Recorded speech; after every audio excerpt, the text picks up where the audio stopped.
Agora vamos lá para Apocalipse 13, de 1 a 18, e vamos começar a passar aí em cada um desses dados que são apresentados aí no capítulo 13. Primeiramente, você encontra aí: vi emergir do mar uma besta. O que significa isso? Águas do mar são multidões, nações, povos e línguas que estão vivendo debaixo da grande turbulência política, social e principalmente vivendo dentro da incredulidade. Águas são símbolos de nações não regeneradas em sua agitação. Abra lá Isaías 57, versículo 20.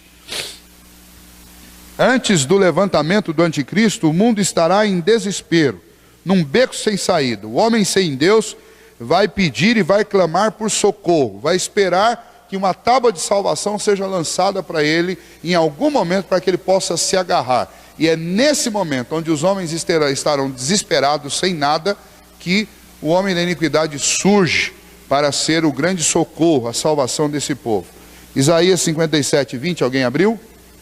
Ok, então você vê, os homens ímpios em agitação são comparados aí na Bíblia, especialmente por Isaías, não só nesse texto, mas em vários outros, como um grande mar. A comparação é assim como você fica olhando ali na praia, quando o mar está agitado, e você vê, bate onda para cá e bate onda para lá, e não tem onde se sustentar. Assim também é um mundo sem Deus, é um mar, né? Por isso também que quando nós encontramos a descrição no último capítulo de Apocalipse a respeito do céu, dizia: o mar já não existe. A ideia é que este mundo agitado sem Deus não existe mais. No novo céu reina a doce paz do Senhor Jesus. Ele, com seu grande poder, vai seduzir as pessoas e conquistar as nações. Vi emergir uma besta do mar que tinha 10 chifres e 7 cabeças, e sobre os chifres 10 diademas, e sobre as cabeças nomes de blasfêmia. Vamos lembrar que essa descrição nós já estudamos aqui, e essa descrição ela bate com algumas descrições que são feitas no Antigo Testamento a respeito das nações sem Deus, e todas elas têm a ver com o quê? Primeiro, chifre é a ideia de poder, poder na batalha, poder na guerra. Diadema tem a ver com a ideia de receber adoração, receber culto. É o dono da majestade, então ele quer isso. 7 cabeças é a ideia de que ele vai atrair a atenção e a regência de todos os reinos. Ele vai ter um governo completo, um governo perfeito sobre todas as nações do seu tempo. Essa é a ideia que está por trás desses símbolos que são colocados aí no versículo 1. Versículo 2: a besta que vi era semelhante ao leopardo, com pés como de urso e boca como de leão. E deu-lhe o dragão o seu poder, o seu trono e grande autoridade. De novo, a ideia, através desses animais, que são símbolos que aparecem em todo o Antigo Testamento, nós vimos isso há uns 3 estudos anteriores, também são figuras do Antigo Testamento que dão a ideia de governo, que dão a ideia de força, que dão a ideia de guerra. Essas 3 imagens aqui de animais, elas transmitem exatamente esta ideia de força e de governo.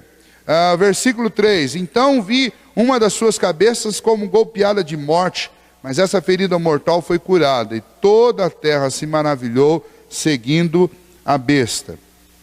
Ela aparece num tempo de grande convulsão social, e ela demonstra o seu poder, e ela demonstra vitória sobre os próprios males desse tempo. Então a ideia da ferida é o quê? Nesse mundo ninguém está imune. Nesse mundo que o homem da iniquidade vai encontrar, ninguém está imune. Ninguém, nem esta figura de tanto poder está imune à violência, à maldade, ao descontrole deste tempo. É um verdadeiro campo de guerra, é um campo de batalha. O homem da iniquidade surge nesse tempo e ele mesmo se torna vítima desse tempo. Só que, diferente daquilo que todos vão imaginar nessa época, que este homem foi uma vítima, isso é tudo orquestrado por ele mesmo. E então, ele, de uma maneira miraculosa, ressurge. A ideia de que foi ferido e ele mesmo se curou, de maneira maravilhosamente, de maneira extraordinária. Então, o que acontece? Ele atrai para si mesmo o culto das pessoas deste tempo. Quando ele demonstra, olha, assim como eu fui a solução para mim mesmo, eu posso ser a solução para vocês. É essa a ideia. Não sei como que João viu isso, qual a maneira que ele enxergou isso, mas o fato é que ele enxergou, talvez, eu fico imaginando que talvez João viu passar um filme, né? Ou que Deus tenha multiplicado o tempo de João, então João pôde ficar lá assistindo esse tempo todo para depois escrever isso, sem envelhecer, né? Na sua visão. Mas o fato é que ele enxergou essas coisas e viu. E eu não sei, não consigo imaginar se João viu de fato este homem sendo morto por uma arma, por uma pistola, por uma espada ou coisas desse tipo. Eu não sei como João, mas João viu uma coisa: ele foi ferido e ele se curou. E então você tem um mundo embasbacado, porque diante deste homem da iniquidade que age segundo a eficácia e segundo o poder de Satanás, todo o resto do mundo se rende e todo mundo se dobra. Por quê? Porque ele consegue atrair não só a atenção das nações, mas ele consegue a adoração e ele consegue o culto dessas nações e consegue fazer com que essas nações se levantem contra o próprio Deus. Vamos falar um pouquinho dessa adoração que todos vão dar? O texto de 2 Tessalonicenses nós já vimos, e eu classifiquei aqui algumas descrições e algumas coisas que já estão acontecendo hoje, que são apenas um pequeno sinal, e especialmente um pequeno sinal de quão triste é essa adoração a Satanás. Ouçam, a adoração ao anticristo é o mesmo que a adoração a Satanás. Ele apenas é uma roupa bonitinha, ele é apenas um símbolo que vai ser bonito aos olhos das nações daquele tempo. A adoração é um tema central no livro de Apocalipse. Desde o começo ele começa a falar sobre a adoração da noiva ao Cordeiro, a igreja que adora ao seu Senhor. Mas aqui, no capítulo 13, ele encontra uma igreja apóstata, adorando o dragão e a grande serpente, né? Adorando o homem da iniquidade, o anticristo e, por consequência, Satanás. O mundo está ensinando esse tipo de adoração aberta ao anticristo e a Satanás desde há muitos séculos. Desde os dias do Antigo Testamento, você tem um exemplo até de reis de Israel, como Manassés, por exemplo, que assassinava crianças oferecendo-as em culto a Baal. Isso era um ensino, isso era uma adoração feita a Satanás. Os homens, e olha como Deus faz as coisas. Eu não sei se a gente já estudou sobre isso aqui, mas eu quero fazer esse estudo uma vez, que é um estudo arqueológico. Eu quero passar para vocês, tem alguns slides interessantes sobre isso. Mas a adoração de Baal, inclusive com o oferecimento de crianças em sacrifício, para que houvesse fertilidade tanto na família, quanto fertilidade na fazenda, é uma coisa tão antiga quanto o próprio judaísmo. E isso só parou por causa das grandes guerras que aconteceram, especialmente nos 3 últimos grandes impérios antes do Império Romano. Foi só por causa dessas guerras que isso parou. Eu vou explicar para vocês rapidamente. Mas essa adoração a Satanás, ela acontece há muito tempo. Outro ponto antes de fazer essa explicação é que o desejo de ter filhos sempre foi um fator motivador para que os homens fizessem coisas absurdas. Então a gente luta até hoje. Quando você quer um filho, a gente que é crente, a gente ora, pede a Deus, faz aquilo que está ao nosso alcance, mas as pessoas fazem as coisas mais esquisitas, e no nosso mundo hoje isso acontece.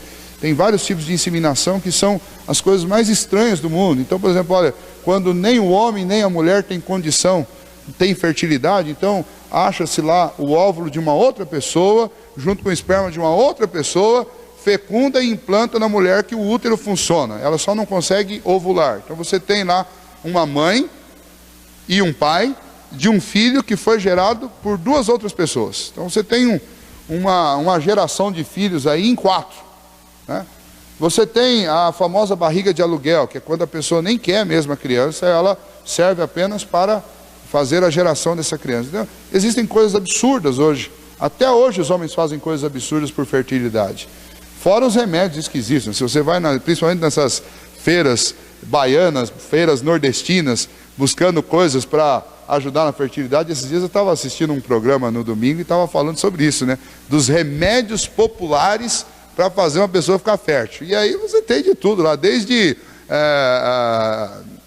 testículo de bode e vai por aí afora. Tem coisa de tudo quanto é tipo.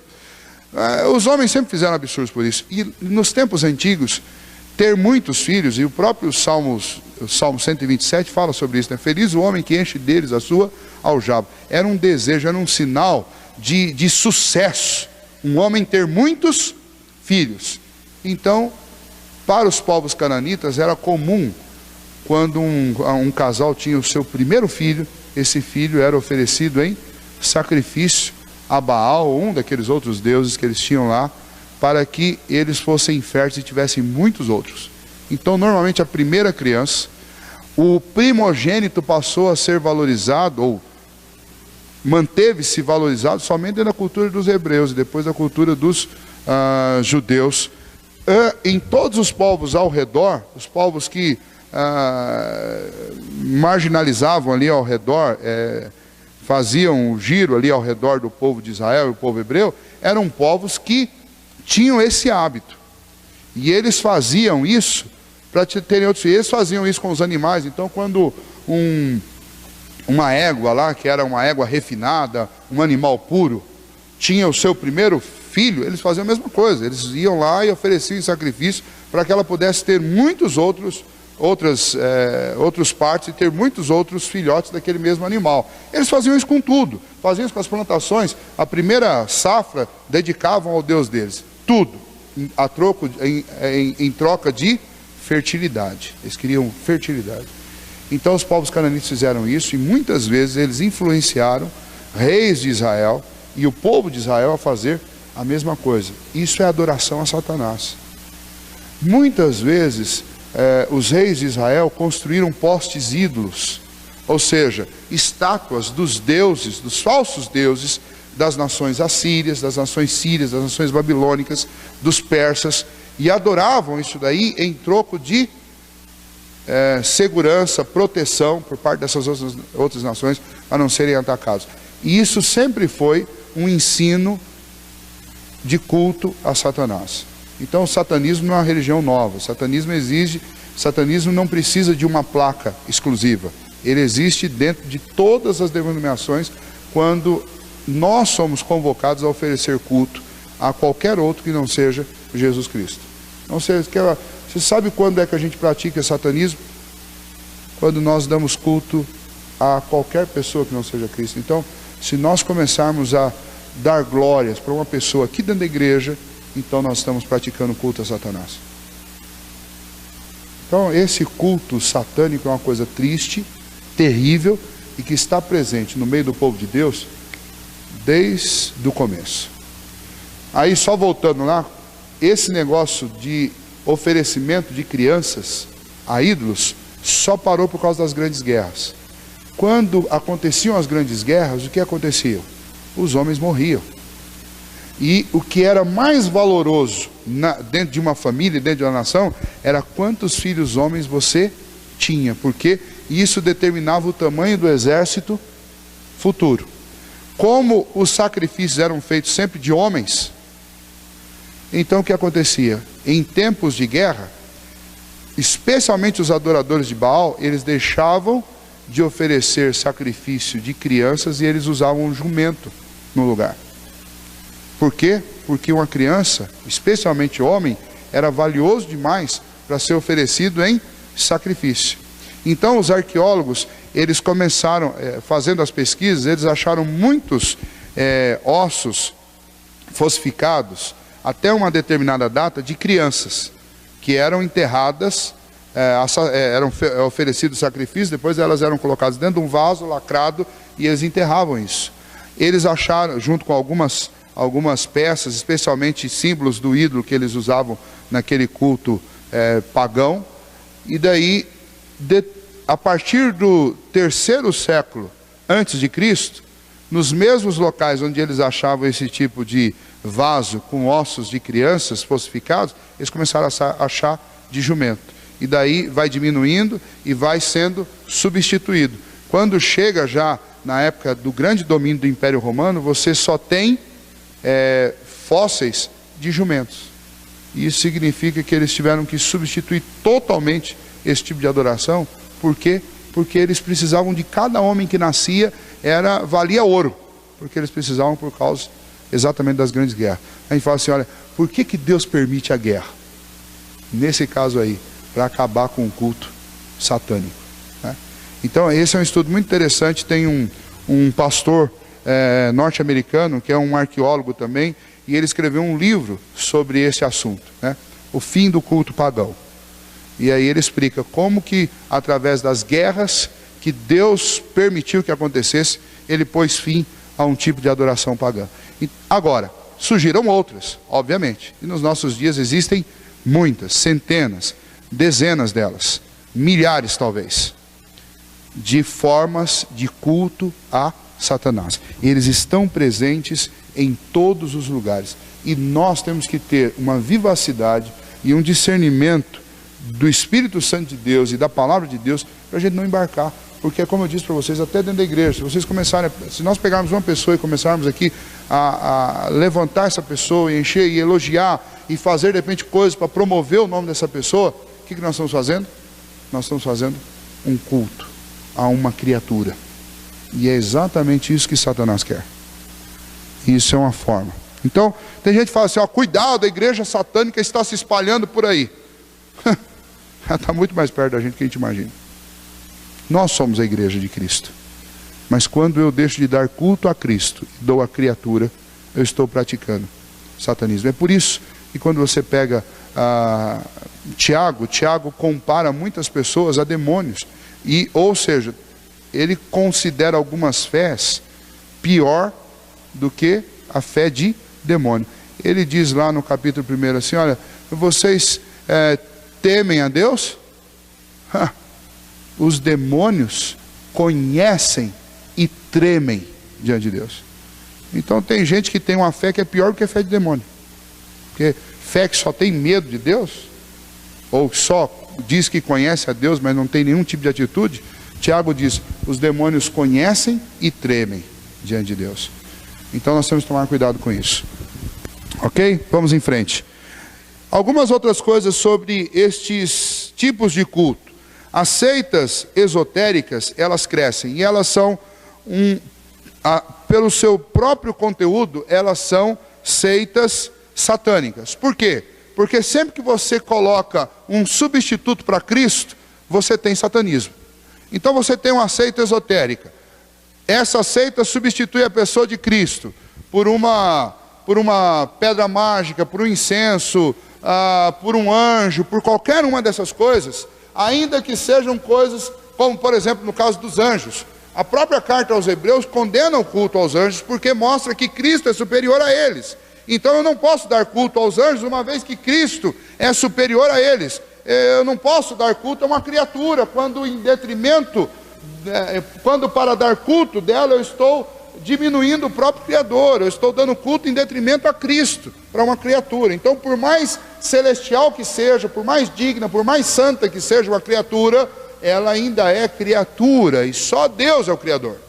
Então eu só posso dar culto a Deus, e a mais ninguém. Então na carta aos Hebreus, até o culto aos anjos é condenado. Então, nenhuma religião que coloque alguma coisa no lugar de Cristo, seja um pastor, seja a própria denominação, seja um anjo, seja um serafim, um querubim, seja lá o que for, seja uma pedra, seja um incenso, seja o que for, é culto satânico. É culto satânico. Então, o satanismo ele já está no mundo, e essa adoração ao homem da iniquidade, ela já existe. Ela só não está personificada numa pessoa. É o inverso do que aconteceu lá em Romanos, né? Lá em Romanos, o apóstolo Paulo chega para pregar em Atenas, ele encontra lá um altar ao Deus desconhecido. É exatamente o que a sociedade inteira faz com todos os cultos esotéricos que existem aí. É um culto a um Deus desconhecido. Quando o homem da iniquidade surgir, vai dizer assim: olha, você que adorava isso, você estava me adorando. Você que adorava isso, você estava me adorando. Agora eu estou aqui. É uma imitação. A nova era, por exemplo, proclama a chegada de um novo tempo, em que o homem vai curvar-se diante de Maitreya. Maitreya, dentro dessa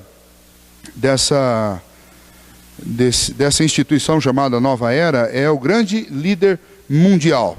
A adoração deste ídolo é uma adoração a demônios. Para vocês terem uma ideia, depois vocês podem pesquisar, eu fico jogando algumas coisas aqui, eu espero que vocês fiquem curiosos e vão para a internet e pesquisem. Tem uma religião, dentro dessa religião chamada Nova Era, tem duas figuras importantes lá dentro. A primeira delas é o reverendo Moon. Esse reverendo Moon se tornou um grande latifundiário no Mato Grosso. Ele é dono de milhares de acres de terra no Mato Grosso. Esse homem é bilionário. Esse homem, especialmente aqui nos países da América do Sul e da América Central, ele tem grandes domínios de terra e a estratégia dele, ele se diz o filho de Maitreya. Maitreya, quem que é Maitreya para ele? Maitreya é um espírito gerador. E um dia ele vai se personificar. Ele fala que esse Maitreya que gerou o próprio Jesus Cristo. E agora ele foi gerado pelo Maitreya. Então ele é maior do que Jesus Cristo, porque ele é feito da mesma essência, só que ele foi feito para esse tempo superior. Então ele vai dizer que Moisés foi gerado por Maitreya, ele vai dizer que Jesus foi gerado por Maitreya, agora ele foi gerado pelo Maitreya, e um dia o próprio Maitreya vai se personificar e vai buscar o culto e a adoração de todo o povo. E ele está preparando o caminho dele. Então, aqui, eu não tenho conhecimento desses fatos acontecendo por aqui, mas na época que eu estava estudando no Instituto Bíblico em Rondônia, ele fez um convite, ele levou muitos, acho que algumas dezenas de pastores do estado inteiro para fazer um cruzeiro com ele nos países da América Central e nos países da América do Sul lá de baixo. Isso é uns 10 dias mais ou menos. E nesse cruzeiro ele faz uma lavagem cerebral desses líderes religiosos, porque ele não quer fundar uma denominação. Ele quer que uma denominação que já existe se alie com ele, faça aliança com ele. Essa é a tática de Satanás. Satanás não quer uma denominação com a placa lá, Igreja de Satanás. Não, ele quer igrejas, inclusive igrejas que têm o nome de igrejas cristãs, servindo a ele. E nesse grupo foi um pastor que era professor de instituto, chamado Leôncio, reverendo Leôncio. Um sujeito de quem eu sou muito fã, até hoje. É um homem que foi uma criança, ele na sua infância ele foi adotado por uma senhora presbiteriana numa creche da cidade. Ela foi lá e queria uma criança para adotar. E aí eles falaram, tem um menininho aqui, mas está doente e tal. Era assim, ninguém queria adotar o menininho que estava lá, era esse Leôncio. Ela foi, pegou, adotou, e logo que ela adotou, ela ficou viúva. E ela criou ele sozinho. Mas ela não tinha acordo com ela, era a nota mínima que ele podia tirar na escola era 9, nada abaixo de 9. E ele viveu num regime de disciplina que ele falou, olha assim, o maior coronel que eu já conheci vestia saia, que é a mãe dele, né? E é um senhor já de idade, mas ela criou ele se formou, primeiramente ele se formou em Direito, depois ele foi fazer Teologia, e ele é um homem da maior integridade, um homem sério, é professor de Teologia, hoje lá onde eu estudei, que era o Instituto, hoje é um seminário, ele é diretor do seminário, e a igreja dele é uma igreja muito boa, está na primeira cidade quando você entra no estado de Rondônia, chama Comodoro, e ele foi. Aí ele foi, quando ele voltou, a gente perguntava para ele, e aí, reverendo, como que foi, como foi? Ele falou, não posso falar para vocês. Não posso falar porque não fosse o Espírito Santo me guardar, eu tinha cedido às tentações daquele lugar. E os pastores que foram junto comigo, todos eles fizeram aliança com o reverendo Moon. Por causa de dinheiro, por causa de poder, por causa das promessas que ele fez. E eu voltei de lá debaixo de perseguição, voltei com uma série de ameaças de lá, e temo pela minha família, temo pela minha vida, temo pela vida dos meus filhos, porque eles são extremamente sujos, e eu fui o único que disse não. O que acontece? Ele falou, o que acontece é uma lavagem cerebral, da hora que você entra até o final. E essa lavagem é feita totalmente em cima do quê? De dinheiro, de poder, de fama, de promessa. É o tempo todo. E aí no primeiro dia todo mundo está desconfiado, no segundo dia todo mundo desconfiado, no terceiro dia não podemos trocar isso, nós estamos diante da mesa de Nabucodonosor e vai. Eu falo, quando você menos imagina, um começa, não tem nada a ver, não tem problema, e vai, e ele começa, e ele usa a Bíblia, ele usa tudo, e no final das contas sai todo mundo do lado dele. Então, e muitas igrejas, logo depois disso, 1 ou 2 anos depois disso, você encontra lá, a igreja fulano de tal, e associados Nova Era, coloca lá, em inglês, em associação New Age, e algumas outras coisas lá, se torna igreja. A igreja não perde o nome, mas ela se torna associada. Então o reverendo Moon financia a igreja, uma série de coisas, a igreja assim, de uma igrejica, da noite para o dia aparece lá som, aparece música, aparece tudo que eles precisam lá, propriedade, monta escola e tal, só que está aliançado com ele. Então essas coisas existem, assim como esse reverendo Moon. Se você entrar na internet, faça uma pesquisa, tem foto dele, tem vídeo dele falando, você pode procurar e pode conhecer. Assim como tem esse reverendo Moon, tem aquele Jesus Cristo lá, Jesus Cristo homem, o porto-riquenho lá. Estes homens todos que buscam culto a si mesmo, ou alguma entidade que não seja o próprio Cristo, eles estão promovendo aquilo que o homem da iniquidade fará na sua totalidade. O culto satânico, a adoração àquele que é vencido desde a eternidade, que é inimigo do Senhor. O anticristo fará forte a oposição e a adoração que não seja a ele mesmo. Então já ficou óbvio para nós desde o começo que todos aqueles que não adorarem, a exemplo do que aconteceu com Daniel, com Sadraque, Mesaque, Abdenego, lá na Babilônia, nós vamos passar por isso. Nós vamos experimentar isso. E um fator importante para nós lembrarmos é que uma das coisas que nós combatemos dentro da igreja presbiteriana, principalmente, é a teologia do triunfalismo. É aquela ideia de que não, nós vamos vencer, vai dar tudo certo, e nós vamos atravessar, e nós já ganhamos, e nós já fizemos, e nós somos poderosos, e nós estamos no poder, e tudo posso naquele me fortalece. É um texto bíblico, mas é usado da maneira mais equivocada, talvez um dos textos usados da maneira mais equivocada que existe. Por quê? Porque nós precisamos lembrar que Deus age do jeito que Ele quer. E nem sempre Deus quer que eu saia vencendo. Vou dar alguns exemplos para vocês. Tiago, lá em Atos, foi preso e foi decapitado. Tiago, que escreveu essa carta. A carta que nós temos dentro da nossa Bíblia. Foi decapitado. Algumas semanas depois, Pedro foi preso na mesma prisão. E o que Deus fez? Deus abriu as grades da prisão. E todos saíram. Vou dar um outro exemplo.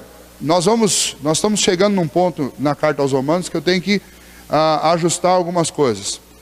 Entre tantos motivos que levaram Paulo a escrever aquela carta, talvez o mais forte deles era que Paulo estava apresentando o evangelho aos romanos, o que ele pregava, para convencer os romanos a deixar ou patrocinar a ida dele à Espanha para pregar este evangelho que ele estava pregando aos romanos lá na Espanha para os espanhóis, que eles não tinham recebido o evangelho ainda. E ao que tudo parece, no andamento da carta, parece que Roma tinha fechado com Paulo para ajudá-lo. E ele, segundo os textos históricos de Atos, ele volta para Jerusalém, para pegar donativos em Jerusalém, para poder voltar, passar por Roma, pegar os donativos de Roma e seguir para a Espanha. Quando ele chega em Jerusalém, prendem ele em Jerusalém. Prendem ele em Jerusalém e mandam ele preso de navio para Roma. Não para ser patrocinado, mas agora para ser julgado. Aquela viagem que vocês já ouviram, já leram sobre ela, uma viagem conturbada que termina com um naufrágio. E por fim ele chega em Roma, mas ele não chega em Roma para ir na igreja pegar donativos para ir para a Espanha. Ele chega em Roma para ser julgado e condenado. E lá ele fica preso por quase 3 anos e depois disso ele é morto. Aí você fala assim, mas pastor, por que Deus não deixou ele ir para a Espanha? Ele ia evangelizar, imagine, Paulo já tinha evangelizado toda a Palestina por onde ele passou, ele já tinha evangelizado a Ásia Menor, ele estava caminhando em direção, e por onde Paulo passava, em pouco tempo Paulo dizia, não há mais nada que fazer aqui, eu já preguei o evangelho para todo mundo. Por que Deus não deixou ele ir para a Espanha? Bom, só para vocês saberem, as cartas paulinas que nós temos, todas elas foram escritas dentro da prisão romana. Quantas pessoas já foram evangelizadas no mundo através dessas cartas? Onde que ele evangelizou mais? De dentro da prisão ou lá na Espanha? Então, nós não conhecemos o jeito e o rumo que Deus vai dar para as coisas. Então, essa ideia de triunfalismo, pastor, deixa vir que nós vamos matar no peito. Deus pode querer usar-nos para opróbrio do cristianismo. Ele pode querer nos fazer passar uma vergonha pública. Deus pode querer que eu vença também.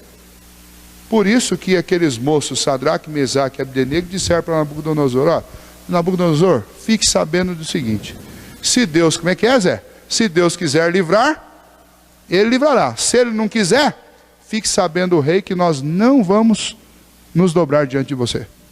Então eles tinham consciência que Deus pode querer fazer e faz, e Deus pode simplesmente não querer fazer. Então essa história de triunfalismo, nós não podemos entrar por esse caminho, porque embora nós saibamos que Deus tem poder para fazer coisas extraordinárias e nos livrar no vale da sombra da morte, Ele também tem seus propósitos, e muitas vezes Ele não livra, Ele permite. Quer mais do que um pregador como Estevão?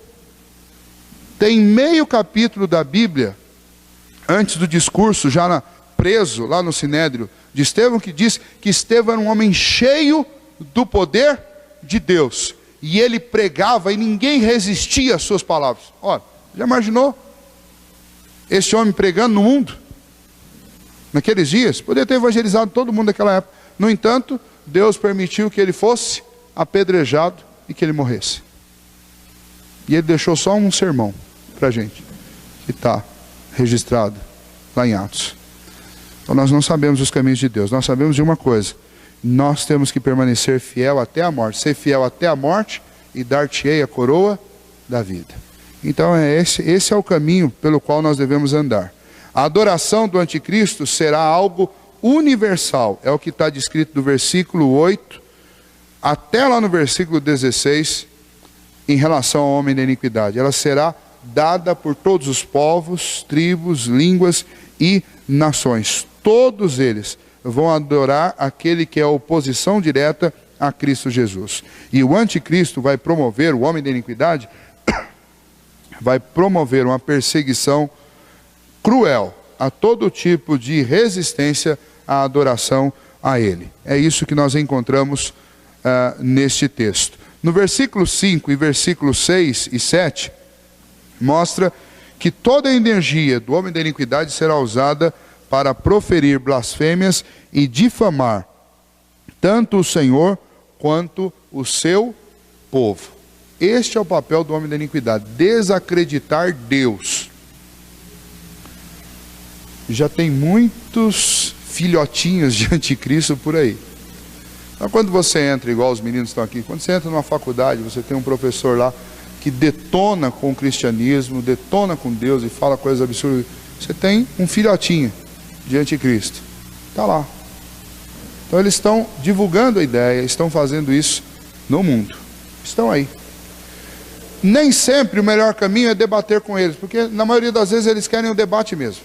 Porque eles vêm com um monte de respostinha montada, eles sabem que o grupo que eles vão pegar é um grupo de jovens, adolescentes, que nem sempre tiveram a responsabilidade e o cuidado que eles deveriam ter no período de escola dominical, ou nem sempre frequentaram uma igreja que tivesse uma boa escola dominical, que desse uma formação adequada para que eles soubessem responder a isso. Então é um ambiente perfeito para o debate de um professor mal intencionado, que é um tipo de anticristo. Eu falo assim: pastor, olha, quando surgir esse anticristo, eu não quero nem passar perto dele. O pior é que você está estudando com ele.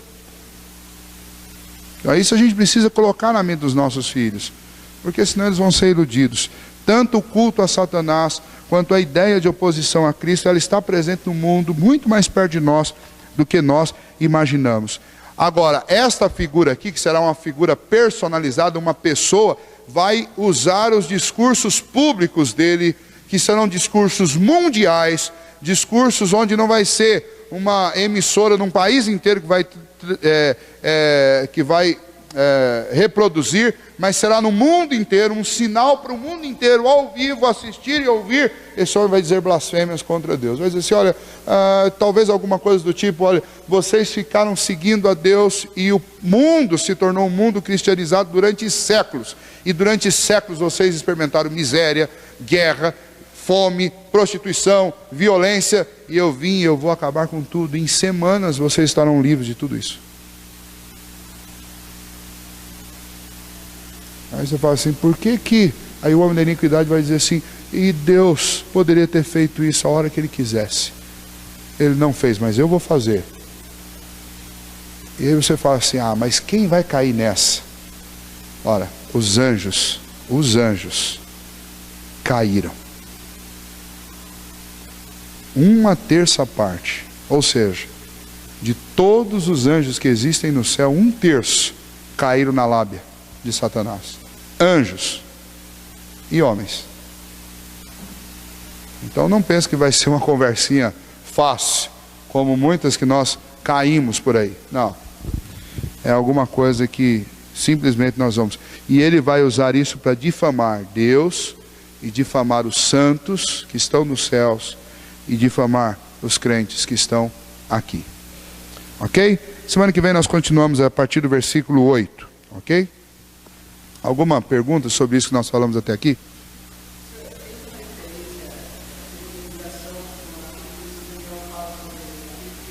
Sim, sim. Ele só por si só, aquilo lá dá um estudo aquilo lá. Mas é exatamente, a ligação é com o pequeno chifre lá de Daniel. Essa ideia do chifre, da cabeça que é ferida, é a ideia do pequeno chifre. Então a ligação, não quis entrar aqui porque isso por si só dá um... Eu tenho escrito aqui, mas isso por si só, em meia hora não dá. Porque daí eu tenho que fazer todas as conexões. Mas é a ligação, é o próprio texto de Daniel aqui, que João usa, esse sinal lá de Daniel que João usa aqui para falar sobre este homem da iniquidade.